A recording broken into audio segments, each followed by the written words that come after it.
ya. Karena kalau datang dengan keluhan mata buram, kalian kalau tidak ada pasca trauma, kalian harus tanyakan apakah ada riwayat operasi sebelumnya gitu ya. Kemudian ada penggunaan obat-obatan atau darah tinggi, karena kalau non trauma mungkin ada hubungan dengan iskemik gitu ya. Itu mungkin yang pertanyaan bukan injurinya, kalau bedanya sih yang non trauma ya, tapi kalau ininya hampir sama ya. Mata mana yang kena, apa 2 mata atau 1 mata, bagaimana terjadinya, terus mendadak atau peran perlahan gitu kan, terus kira-kira gejalanya apa, itu yang ditanyain ya. Oke.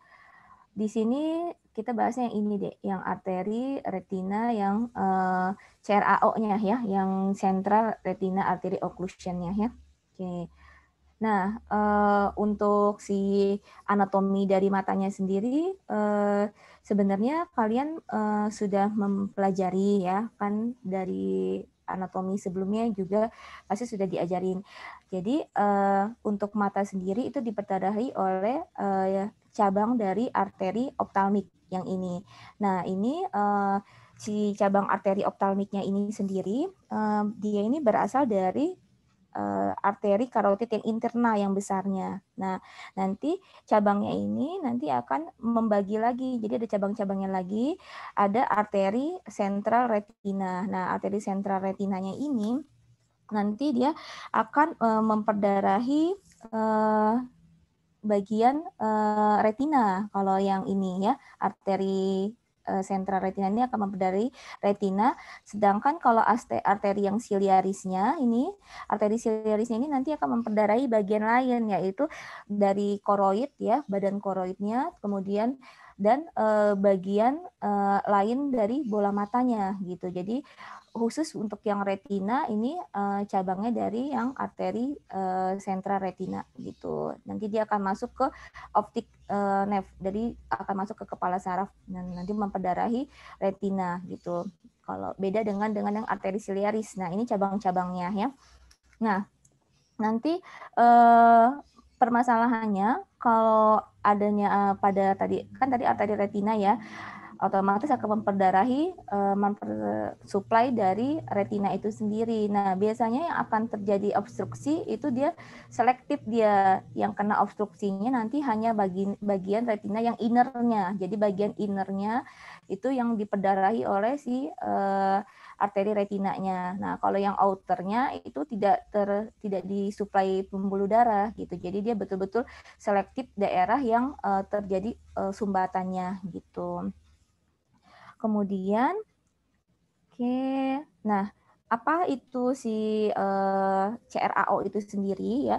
Sebenarnya CRAO itu adanya gangguan aliran dari pembuluh darah yang melalui tadi arteri retina yang sentralnya tadi gitu. Jadi kondisinya ini memang cukup berat gitu, biasanya disebabkan adanya tadi iskemik pada lapisan retina yang inner. Jadi harus diingat yang terkena selektif, dia biasanya hanya mengenai bagian retina yang innernya gitu.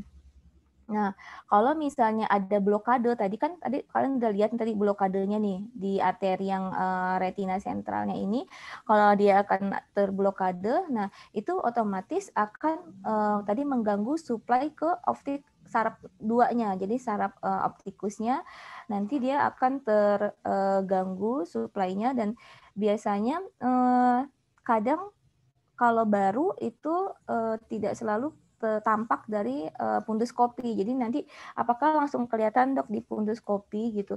Nah, kadang itu tidak terdeteksi gitu. Nah, beda lah. Nah, kalau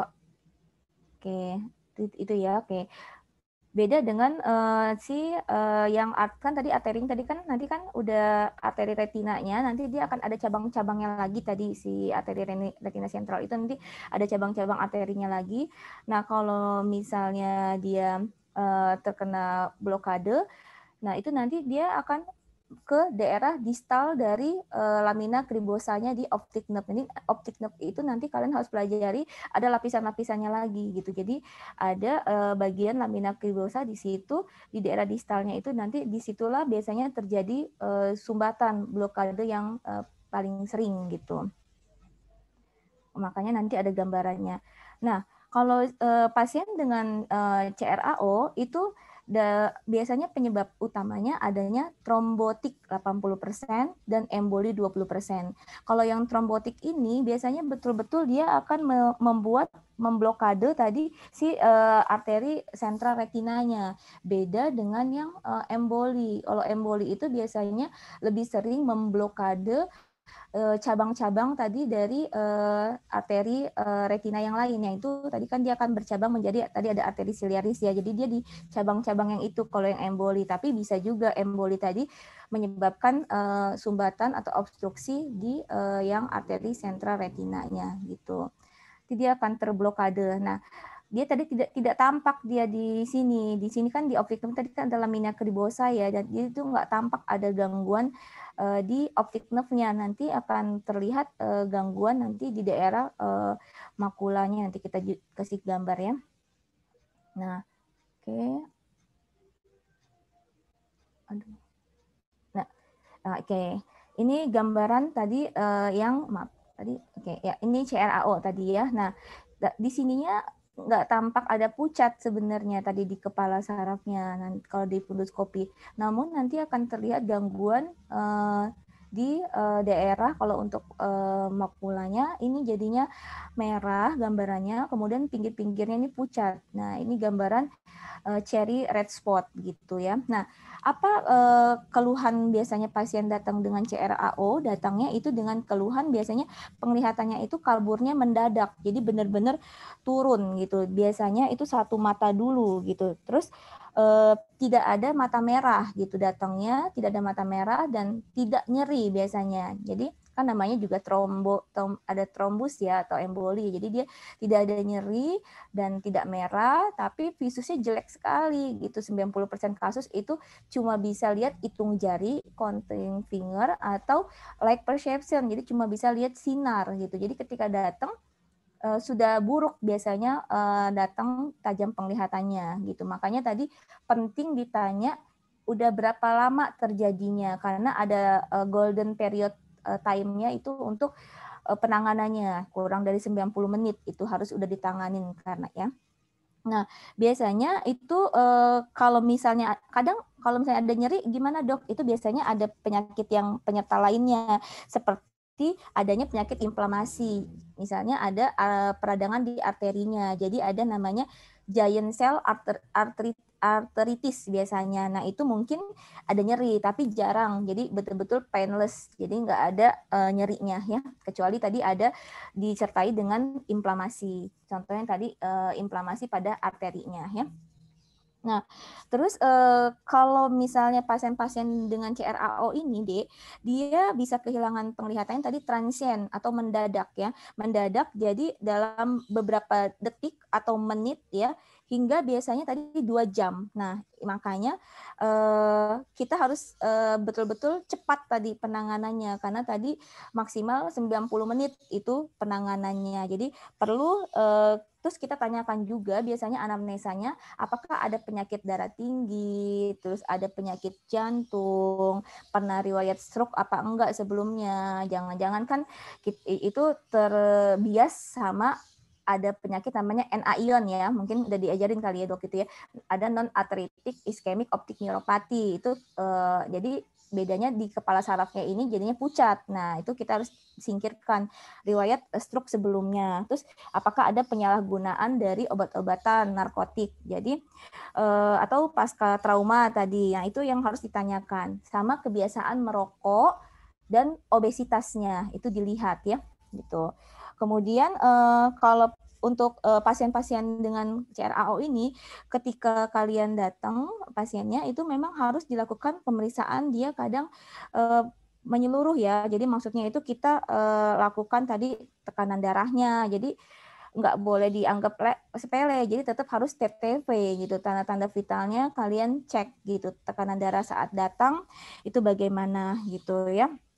Dan biasanya itu khas gitu ya pupilnya gitu. Jadi itu apa ya istilahnya itu ketika datang, kadang ketika kalian lakukan pemeriksaan fisik itu nanti pupilnya akan lebih besar biasanya, dilatasi untuk segmen anteriornya ya. Jadi pemeriksaannya ketika datang tadi udah anamnesa ya, ketika datang cek pertama itu yang dicek untuk keadaan matanya segmen anteriornya. Jadi tadi pasti segmen anteriornya tenang, tidak ada mata merah. Tapi yang jadi masalah adalah segmen anteriornya akan ada keterlibatan tadi RAPD. Jadi ada Relative Apparent Pupillary Defect. Biasanya bisa positif RAPD-nya gitu. Jadi harus lihat di refleks cahayanya di center ya. Jadi akan ada RAPD biasanya. Kemudian yang terpenting kan tadi segmen anterior ini bagus tuh. Pasti kamu nggak akan nemuin apa-apa kecuali RAPD dari pupilnya. Ini punduskopinya tadi yang saya udah jelasin ya.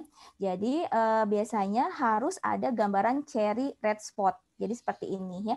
Jadi tampak retinanya ini pucat di pinggirnya sini, tetapi daerah makulanya itu bengkak. Ini makanya merah ini bengkak, edem dia ya. Kan tadi dia kesumbat ya, kesumbat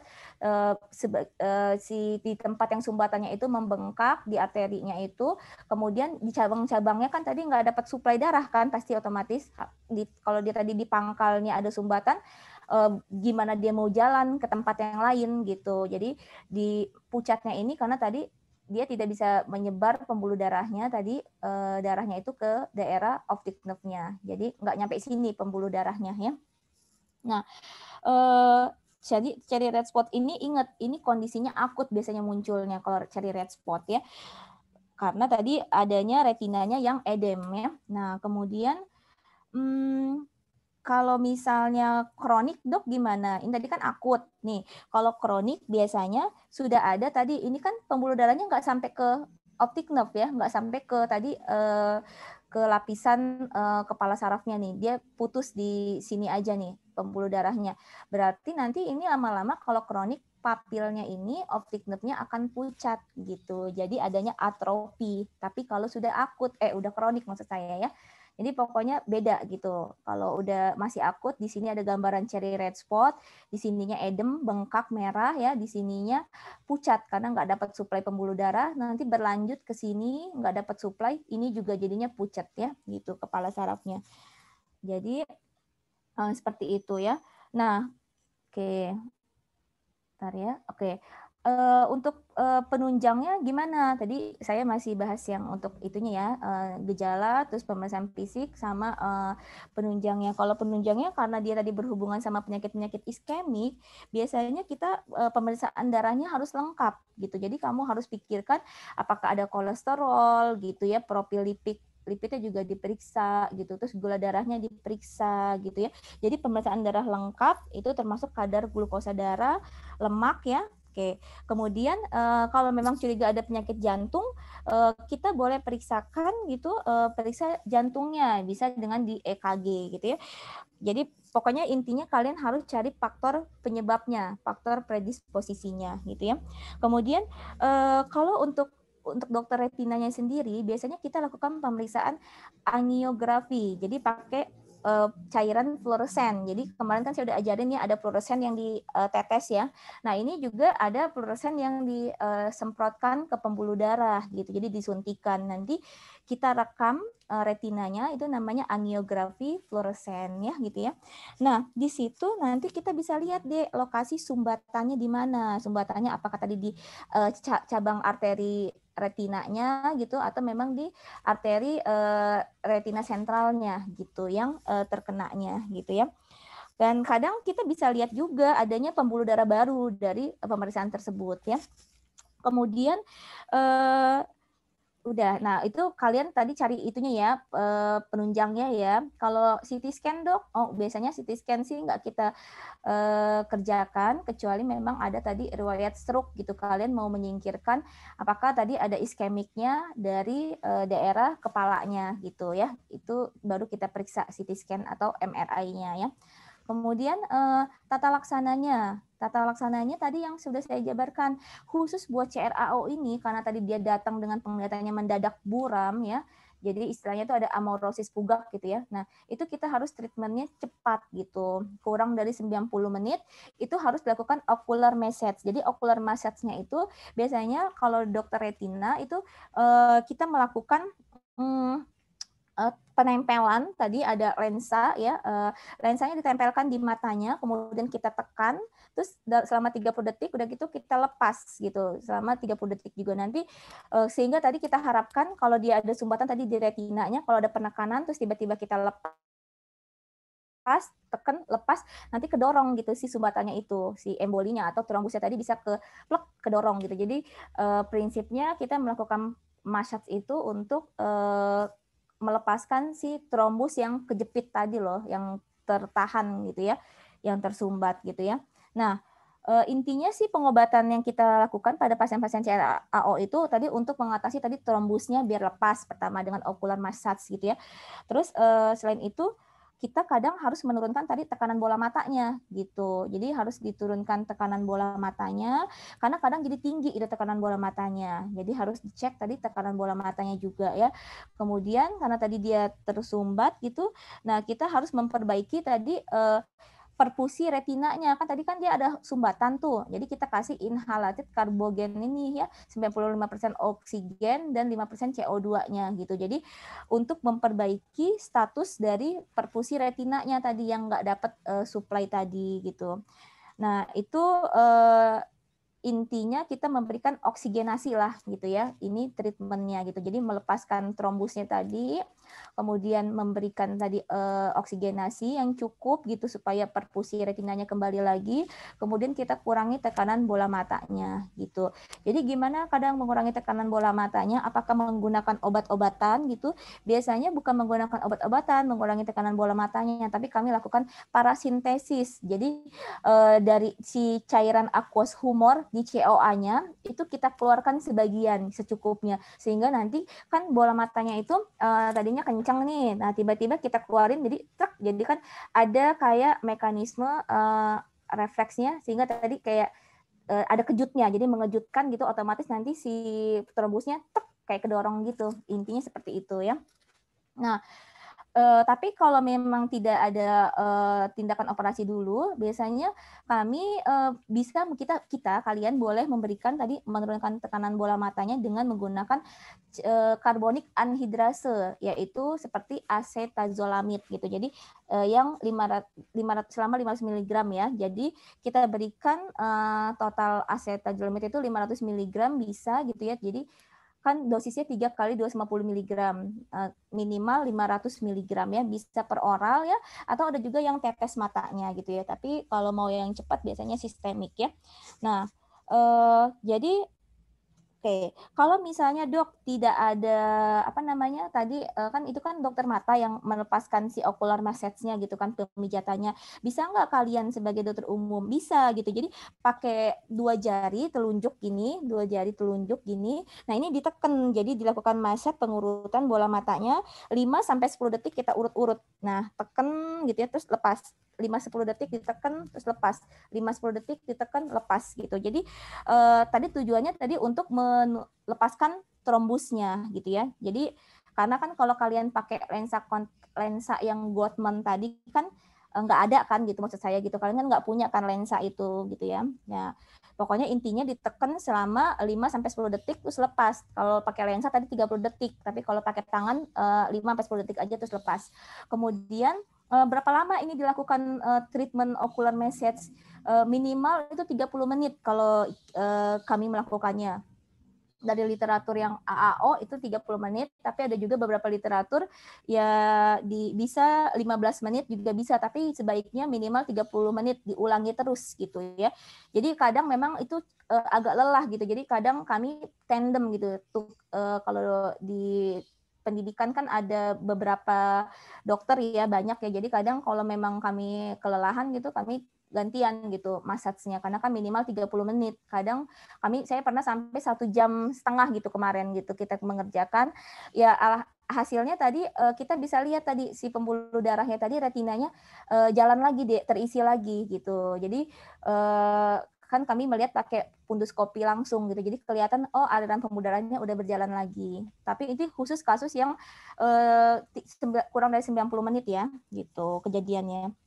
Nah, kemudian tadi kenapa ya dok dikasih inhalasi oksigen ini gitu kan? Jadi untuk oksigennya sendiri itu kenapa kita kasih, kan kalau oksigen kan pasti untuk mempertahankan oksigennya. Kok dikasih ada terapi karbogen gitu ya, campuran tadi 5% karbon dioksidanya gitu ya, terus 95% tadi oksigennya. Nah, karbon dioksida ini sebenarnya untuk menyebabkan dilatasi dari arterial retinanya. Jadi sementara oksigennya tujuannya untuk meningkatkan aliran oksigen ke jaringan tadi yang mati, yang ke iskemiknya tadi. Nah, itu tadi tujuannya ya.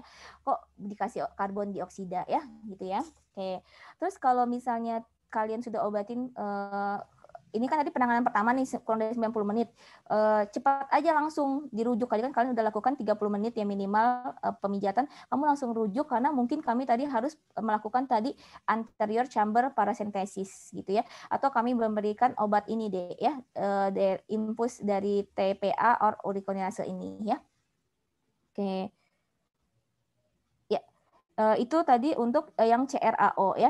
Nah, jadi tadi kan retina kan tadi ada cabang-cabangnya juga. Jadi nanti kalian harus pelajarin ada yang namanya Branch Central Retina Artery Occlusion BRAO. Kalau yang BRAO kan tadi kalau arteri central retina kan paling ujung tadi, paling pangkalnya. Terus dia tadi ada beberapa tadi cabang-cabangnya. Kalau cuma kena cabangnya biasanya tidak menyebabkan masalah kebutaan langsung gitu. Beda dengan yang CRAO ya.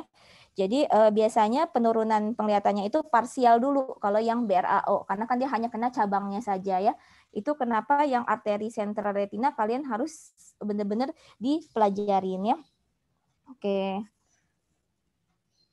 Terus ada lagi kasus tadi kan tadi benar-benar true ocular emergency. Kalau yang ada lagi yang urgent. Kalau yang urgent tadi harus dikerjakan minimal biasanya dalam beberapa jam masih bisa kita tunda gitu ya.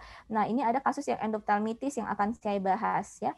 Oke, sebenarnya kalian mungkin udah tahu ya kan, karena kan kita sudah pernah dipelajarin ya kasus endophthalmitis itu apa gitu kan.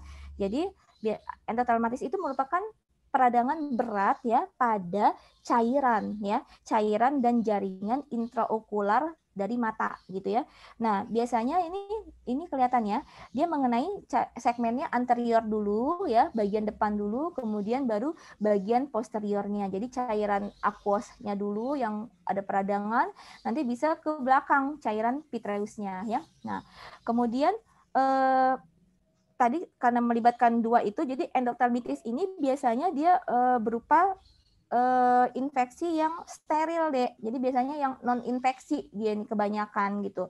Jadi ada dua nanti penyebabnya itu. Nah, ini kelihatan ya. Jadi nanti biasanya pasien itu kasus dengan endophthalmitis itu datang dengan tanya ya, apakah ada riwayat bagaimana tadi penglihatannya turun ya. Terus ada nyeri hebat, itu khasnya pada si pasien-pasien dengan endophthalmitis ini, nyeri hebat, matanya merah gitu ya. Dan ditanyakan gejalanya itu timbul kapan? Apakah dalam waktu kurang dari 1 minggu atau lebih dari beberapa minggu? Itu ditanyakan ya. Kemudian ditanyakan juga itu apakah ada silau, fotofobia gitu. Itu mungkin harus ditanyakan nanti ya. Oke. Nanti saya kembali lagi ke gambar sini ya. Oke. Kemudian nanti ditanyakan tadi ada gambaran fotofobia, ada bengkak, biasanya seperti itu ya. Kemudian ditanya ada riwayat operasi atau riwayat trauma atau tidak gitu ya. Oke, di sini ada dua penyebabnya saya katakan ya, eksogen sama endogen ya. Kalau nah ada juga literatur yang membagi menjadi 4, bisa karena pasca traumatik, pasca post surgery, atau karena penyebab lain seperti ulkus kornea atau penyebabnya endogen. Nah, kalau kita lebih enak mungkin membaginya penyebabnya eksogen dari luar dan endogen aja ya gitu ya. Jadi eksogennya itu karena pasca trauma biasanya ya, kecelakaan, juga bisa ada luka, pokoknya ada luka tembus pada bola mata. Kemudian pasca operasi katarak biasanya, operasi glaukoma ya buat filtering bleb ya. Kemudian ada operasi cangkok kornea yaitu keratoplasti gitu ya. Atau tadi yang othernya yang lainnya penyebabnya karena tadi karena luka, misalnya jadinya ada ulkus kornea yang perforasi. Jadi kan biasanya ulkus itu kan bisa jebol ya, kemarin yang udah saya ajarin ya. Jadi ada perforasi di daerah ulkusnya itu. Jadi ada hubungan dengan dunia luar intinya. Jadi kan nggak boleh mata itu kena hubungan dengan dunia luar ya. Terus kalau yang eksogen ini khas, penyebabnya apa aja? Biasanya kelompok yang spesies dari Bacillus, terus ada yang epidermidis, kemudian gram negatif juga bisa ya, atau kadang campuran dia mix flora. Nah, beda dengan yang kasus-kasus endogen. Kalau yang endogen biasanya ini pasien-pasien tanya dirawat di rumah sakitnya jangka panjang apa enggak gitu ya, baru-baru ini gitu ya. Kemudian apakah ada penyakit imunokompromis gitu, tanya gitu ya, ada itu apa enggak, atau pasien-pasien dengan penyalahgunaan obat-obatan deh gitu. Jadi pasiennya itu pakai narkoba gitu. Nah, itu ditanya gitu ya. Nah, kalau untuk orang-orang yang drug abuser nih biasanya dia banyak kan yang Bacillus cereus gitu. Nah, kalau selain itu bisa Streptococcus, meningitidis ini sama Staphylococcus aureus sama Haemophilus influenza ya. Nah, udah gitu biasanya yang kalau endogen itu paling sering memang biasanya bisa karena jamur juga gitu. Jadi ada juga penyebab lainnya itu karena jamur ya. Jadi kalau yang endogen dia menyebarnya itu melalui hematogen, biasanya menyebarnya melalui darah gitu ya. Oke, jadi karena di dalam tubuh kita itu ada sumber infeksi lain, jadi nggak langsung karena bola matanya gitu, ada luka atau apa gitu di bola matanya, tidak seperti itu ya. Oke. Nah, ini tadi yang saya udah jelasin ya, anamnesisnya ditanya dalam 2-7 hari post operation itu ada ini apa enggak ya, ada apa namanya gangguan gitu ya, matanya merah gitu, pisusnya turun ya, kemudian ada silau ya, nyeri hebat, ada riwayat trauma atau tidak. Nah, bedanya kalau yang akut biasanya kejadiannya dalam 1-14 hari gitu pasca operasi bisa juga ya, atau kalau kronik lebih dari 6 minggu ya. Oke. Kemudian tindakannya bagaimana kalau ketemu tadi ada pasien-pasien oh ya, saya kembali ke depan dulu ya. Nah, ini pemeriksaan fisiknya tadi kan sudah anamnesis ya. Pemeriksaan fisiknya itu biasanya kelopak matanya ada edem, bisa juga tidak ya, tergantung kasus berat ringannya ya. Bisa edem palpebra, kemudian di sini karena dia ada keterlibatan intraokular, pasti mix injeksi dia. Jadi nggak cuma injeksi konjungtiva. Kalau injeksi konjungtiva kan dari perifer ke tengah ya, tapi kalau injeksi siliaris dari ini pinggir limbus ke perifer ya. Nah, ini mix injeksi ini kelihatannya dia udah mix injeksi, kemudian dilihat juga kadang ada eksudat ya, sekret tapi minimal bisa juga atau banyak ya tergantung penyebab bakterinya. Kemudian korneanya ini harusnya kan jernih nih, kadang bisa ringan edem korneanya atau bisa juga yang berat gitu ya. Dan kadang di COA-nya ini ada hipopion ya, di anterior chamber-nya itu terbentuk tadi sel-sel radang penumpukan di COA menjadi hipopion ya, ingat ya. Kalau darah kemarin hifem isinya ya, kalau nanah itu atau adanya eksudat atau ada fibrin gitu ya, itu menjadi hipopion ya. Nah, kemudian dilihat tadi pupilnya ini biasanya kalau dia ada peradangan endophthalmitis, ini pasti dilatasi atau mid dilatasi. Jadi refleks cahayanya pasti turun. Nah, ini harus diperhatikan ya. Oke, karena kan tadi dia ada peradangan tadi di intraokuler, pasti siliarisnya itu terkena gitu, otot-otot siliaris sama otot-otot pupilnya ya. Jadi pupilnya akan membesar, dilatasi atau mid dilatasi. Kemudian di cairan vitreusnya juga dilihat gitu. Biasanya ada vitreous cell. Jadi ada sel-sel radang juga di vitreusnya gitu ya. Nah, kemudian kalau dia pasca operasi kamu harus lihat gitu, apakah lukanya tuh ada yang gap, ada yang celahnya kebuka atau ada yang bocor gitu. Nah, kebocoran makanya tadi ada hubungan dengan dunia luar ke dalam bola mata ya. Pokoknya intinya kalian lihat apakah ada infeksi ulkus kornea juga yang menginfiltrasi tembus ke bola mata, yaitu menjadi perforasi ya. Oke, kemudian biasanya tadi kan ini pasti tadi kan besar nih vitreusnya dari sel radang, otomatis kalian fundus refleks, fundusnya pasti menurun ya, itu gambarannya ya. Fundus refleksnya menurun. Kemudian tekanan intraokularnya bagaimana? Ya karena di sini ada sel radang, trabecular meshwork-nya kan paling banyak itu pembuangan dari aqueous humor. Nah, ini pasti tersumbat, biasanya TiO-nya juga tinggi ya. Kemudian oke, tadi ingat ya, tadi kan ada 2 ya, endophthalmitis bisa late onset ataupun akut ya. Jadi kalau yang late onset biasanya hipopionnya ini udah jadi plak dia, jadi nempel. Jadi udah plak hipopion ya. Kalau ini masih hipopion karena masih akut kesannya. Oke. Ya. Oke, ini manajemennya untuk kasus-kasus endophthalmitis bagaimana? Nah, pasien-pasiennya kalau pasien dengan endophthalmitis itu wajib dirawat inap. Jadi karena akan membuat turun penglihatannya. Ini masuk tadi yang urgent ya. Jadi masuk rawat inap, kalian bilang ini harus dirawat gitu ya. Terus biasanya kan tadi puntus refleksnya saya nggak bisa lihat ya, Dek ya. Saya lakukan pemeriksaan segmen posterior dengan USG. Jadi saya lihat dulu, kita lihat USG gitu keadaan endophthalmitisnya. Apakah tadi infeksinya sampai ke vitreusnya gitu ya.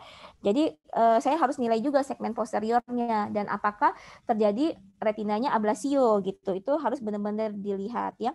Kemudian kalau sudah dirawat, kalau nggak punya USG gimana dok? Ya nggak apa-apa, dirawat dulu pasiennya, kemudian diberikan antibiotik spektrum luas gitu. Jadi kita berikan antibiotik spektrum luas gitu, bisa intravena, karena udah dirawat inap, saran saya sih intravena aja ya. Terus bisa juga oral gitu ya. Nah bagusnya tadi kalau memang ada luka ulkus, kita kultur tadi ulkusnya tadi kita ambil si ulkusnya, kita cekin jenis kumannya apa gitu ya. Nah, kalau memang tidak ada ya udah kasih aja antibiotik spektrum luas nggak apa-apa ya. Kemudian kalau tadi kan khusus untuk yang orang-orang salah guna obat tadi itu narkoba, kita bisa gunakan ini aminoglikosida dan clindamycin. Karena tadi kan dia penyebabnya tadi udah khas ya, udah paling sering tadi dalam penelitian juga udah terbukti penyebabnya yang tadi kita sebutkan di depan ya. Oke. Kemudian tadi kan ada peradangan tuh di dalam isi bola matanya. Jadi tadi pupilnya membesar ya kan, dilatasi. Jadi bagaimana caranya kita kasih untuk mengistirahatkan tadi si pupilnya, kerjanya kita kasih siklopegic golongannya ya. Jadi untuk mengurangi peradangan, inflamasi, mengurangi nyeri dan untuk mengistirahatkan pupilnya itu kita kasih golongan siklopegic. Biasanya kita kasih yang atropin sulfat karena dia lebih panjang itu kerjanya ya waktunya. Kemudian kadang kita memberikan steroid topikal, tapi ingat ini kita harus yakin dulu tidak ada karena jamur ya. Nah kemudian kalau dokter retinanya biasanya akan menyuntikkan obatan ini deh, intravitreal antibiotik. Ini obat-obatannya. Kemudian kalau memang biasanya kalau sudah berat sekali, visusnya udah light perception, cuma bisa lihat cahaya, kami lakukan pars plana vitrectomy, jadi operasi retina ya. Kemudian dikombinasi dengan antibiotik periokular, itu di subkonjungtivanya kita suntikin atau subtenon gitu. Oke. Terus ini endophthalmitis dari yang masih ringan, tuh kelihatan ya.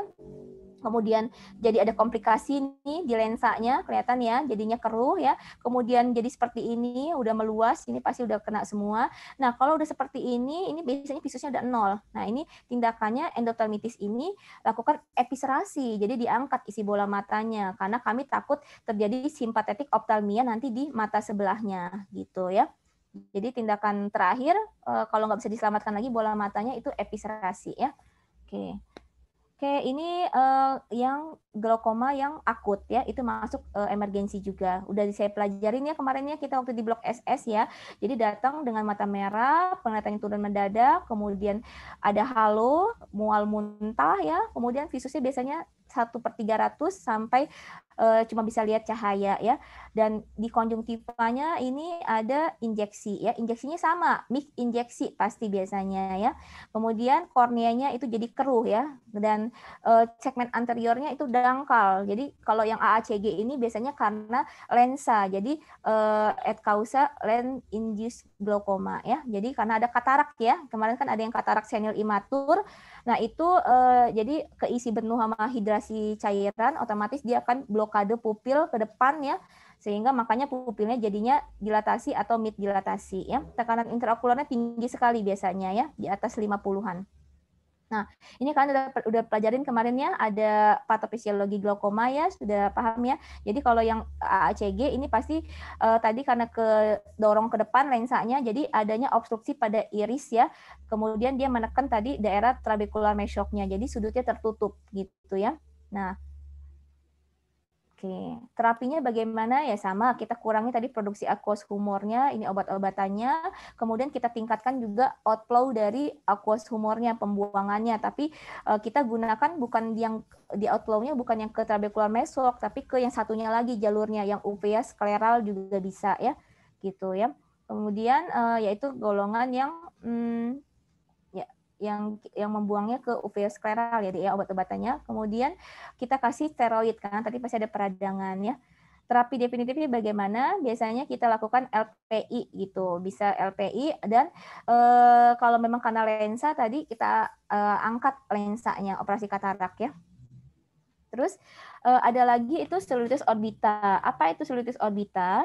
Ini merupakan proses infeksi pada orbita. Sebenarnya jarang ya terjadi gitu ya.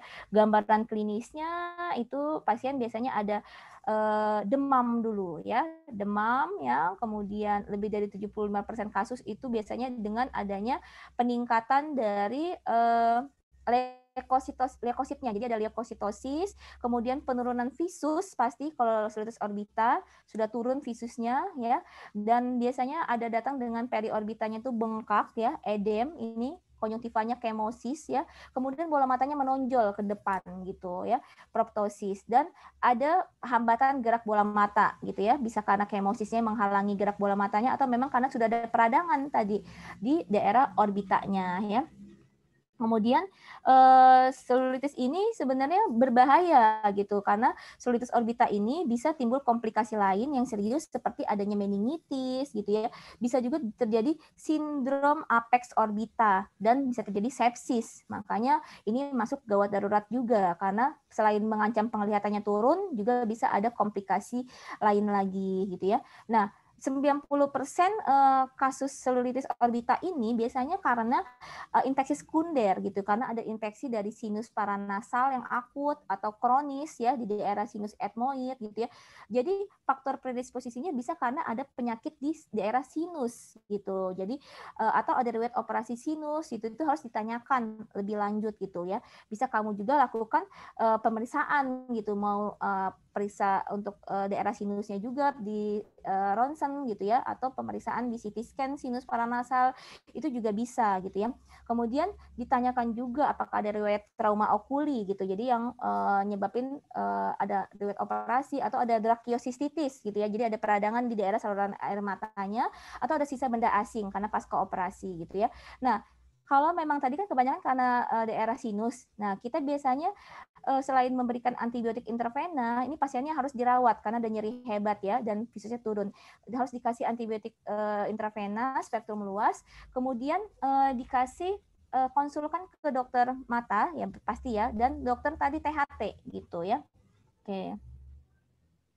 Ya, ini ya tadi gambarannya ya. Jadi kelihatan dari CT scan-nya ini adanya peradangan gitu ya, terus ada peningkatan penebalan jaringannya gitu. Nah, ini menunjukkan adanya suatu cellulitis orbita gitu biasanya ya.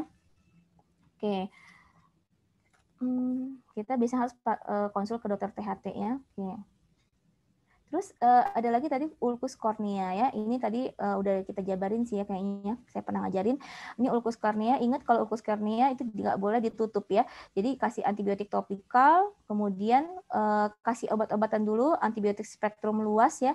Terutama kalau udah ada terlibatan kornea, kita gunakan golongan fluoroquinolone. Jadi golongan fluoroquinolone itu lebih efektif untuk yang ada keterlibatan pada kornea ya.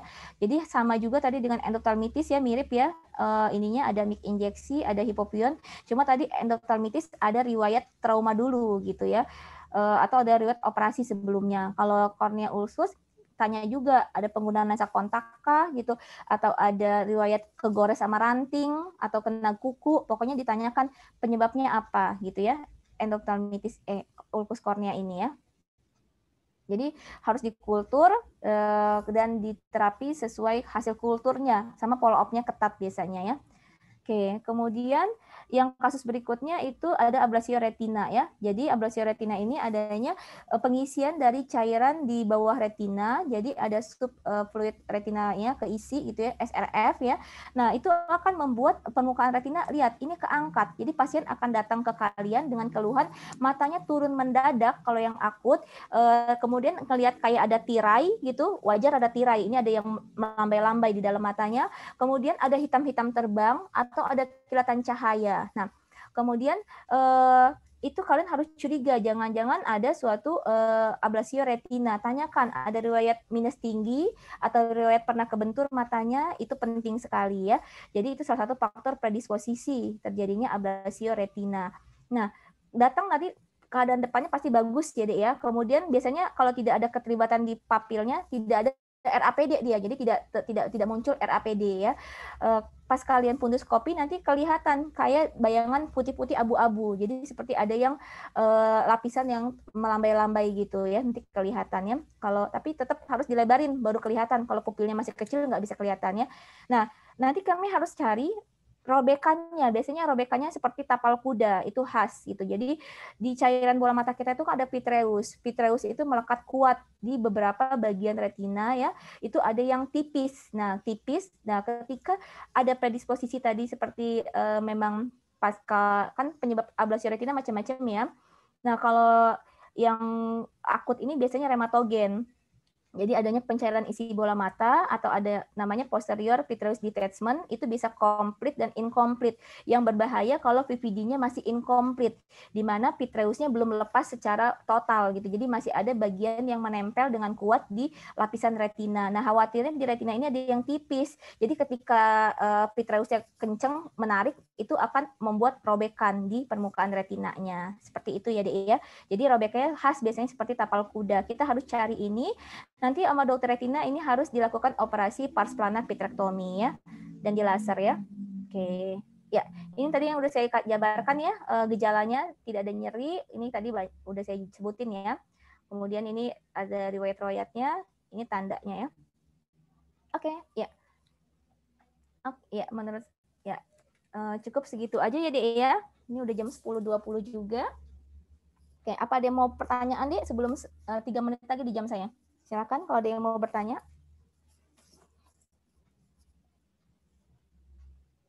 Saya buka untuk pertanyaan. Izin bertanya, Dok. Ya, silakan. Dengan siapa? Perkenalkan, Dok, nama saya Nirvana Sabrianuban dengan NPM 117. Izin bertanya. Jadi kan tadi predisposisinya itu ada yang minus tinggi ya, Dok ya? Untuk ya, betul. Retina. Untuk minus tinggi itu sebenarnya minus yang berapa ya, Dok? Terima kasih, Dok. Oke, ya. Untuk miopia gravior itu di atas 6 dioptri ya gitu. Jadi minus 6 dioptri itu masuk miopia gravior. Miopia itu dibagi menjadi 3. Miopia ringan, sedang, dan berat ya. Kalau berat itu kita bilangnya miopia gravior. Jadi lebih dari speris 6 dioptri gitu. Jadi apabila memang punya minus tinggi, itu harus rajin punduskopi. Jadi harus ke dokter mata. Nanti kami rajin melihat gitu, apakah di perifer dari retinanya, kan yang tipis itu di perifer deh ya. Di perifer retinanya itu ada penipisan di retinanya. Nah itu kita lihat apakah ada letis, tadi namanya penipisannya. Kalau memang ada letis, ada curiga bakal lepas di daerah itu, kami lakukan Barrett's laser. Jadi ada profilaksisnya supaya tidak terjadi lepas retinanya. Khusus untuk orang-orang dengan miopia tinggi. Atau tidak miopianya tinggi juga bisa deh, pasien dengan miopia biasa tapi ada hitam-hitam terbang gitu, ada floaters bayangannya, itu nggak apa-apa, sarankan untuk dilakukan pemeriksaan karena tadi pasien dengan miopia itu memang punya predisposisi gitu untuk terjadi ablasio retina. Oke. Silakan kalau masih ada pertanyaan. Jadi tadi udah kebayang ya, jadi masuk yang tadi yang gawat darurat tadi pasti penting banget yang CRAO ya, kemudian ada yang glaukoma ya, kemudian tadi yang bisa turun juga visusnya itu yang orbital selulitis ya. Nah, selulitis orbital kan selulitis itu ada 2 ya, perseptal sama orbital ya. Kalau perseptal belum turun penglihatannya, kalau orbital pasti udah turun penglihatannya, dan ada leukositosis, diingat itu ya. Jadi ada peningkatan dari leukositnya dan demam biasanya. Oke, ya silakan dia kalau ada mau pertanyaan lagi, mungkin masih bingung, nanti ini slide-nya saya kasih di Google Classroom ya, sama yang kemarin ya.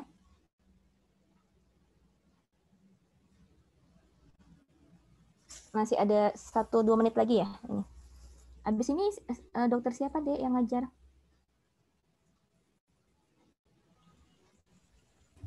Dokter Ari, dok. Oh, dokter Ari Wahyuni. Iya, dok. Nggak apa-apa lah, dokter Ari. Saya pikir tadi dokter yang lain. Oke, tapi udah kebayang ya maksud saya tadi ya. Saya menjelaskannya sudah bisa ditangkap ya, Dek ya? Salah, dok. Ya. Oke, ini nggak ada yang mau nanya lagi? Udah? Nanti ujiannya nggak jauh-jauh dari yang udah kita ajarin ya. Ujiannya apa ABCD ya? Atau esai ini ceritanya? Rencananya ABCD, dok. Oke. Udah dibilang ya sama dokter nih? Sudah dikonfirmasi kemarin sama dokter Isti. Oh iya, ya. Oke. Ya. Jadi nanti dipelajarin ya, nggak akan jauh-jauh dari yang udah kita ajarin kok ya untuk ujian-ujiannya ya, jadi supaya nilainya pada bagus ya. Oke. Ini beneran nggak ada yang mau nanya lagi? Ya udah kalau nggak ada yang mau nanya lagi nggak apa-apa. Oke. Tadi yang nanya udah bisa deh tadi Nirvana, udah kebayang kamu minus berapa deh? Minus 4 dok. Oh nggak apa-apa, tapi kamu nggak ada item-item terbang kan? Nggak ada plotters kan? Enggak dok. Ya, pokoknya dipantau aja, terutama yang punya minus gitu ya. Ya itu item-item terbang flottersnya biasanya itu khas karena kita pasti karena posterior vitreous detachment itu pelepasan dari cairan vitreous kita itu pasti lepas deh karena itu usia gitu. Tapi kalau orang minus biasanya itu lebih cepat kita VVD itu terjadi. Nah, yang bahaya itu tadi saya jelaskan yang incomplete biasanya. Jadi masih ada yang nempel vitreusnya tapi sebagian udah mencair. Nah, yang aman itu kalau PPD-nya udah komplit gitu, udah lepas semua cairan vitreusnya, udah nggak ada lagi yang nempel ke retina. Itu betul-betul aman dia gitu. Nah, untuk orang dengan minus itu baik minusnya rendah ataupun yang sedang ataupun yang tinggi itu punya faktor predisposisi gitu. Jadi memang betul-betul harus dilihat item-item terbang tuh kelihatan sih gitu. Jadi kalau lirik ke kanan ke kiri dia muncul gitu sih apa ya namanya plottersnya gitu. Karena mungkin kan ada yang ngerasa gitu. Nggak ada yang mengalami kayak kok kalau orang mau pingsan kan kunang-kunang ya kelihatannya. Nah ini kita nggak pengen pingsan tapi kok ada item-item terbang gitu. Biasanya seperti itu sih, Dek. Tuh. Ya sudah, kalau sudah pada paham semua, ya nanti kita akhirin aja ya untuk kegiatan hari ini. Ya kalian silakan lanjutkan sama Dokter Ari Wahyuni ya. Oke, ya. Tadi minta maaf terlambat ya. Ini susah banget laptopnya ya. Oke. Saya akhirin ya. Assalamualaikum warahmatullahi wabarakatuh. Assalamualaikum warahmatullahi wabarakatuh. Terima kasih banyak, Dok. Saya live ya. Oke. Terima kasih.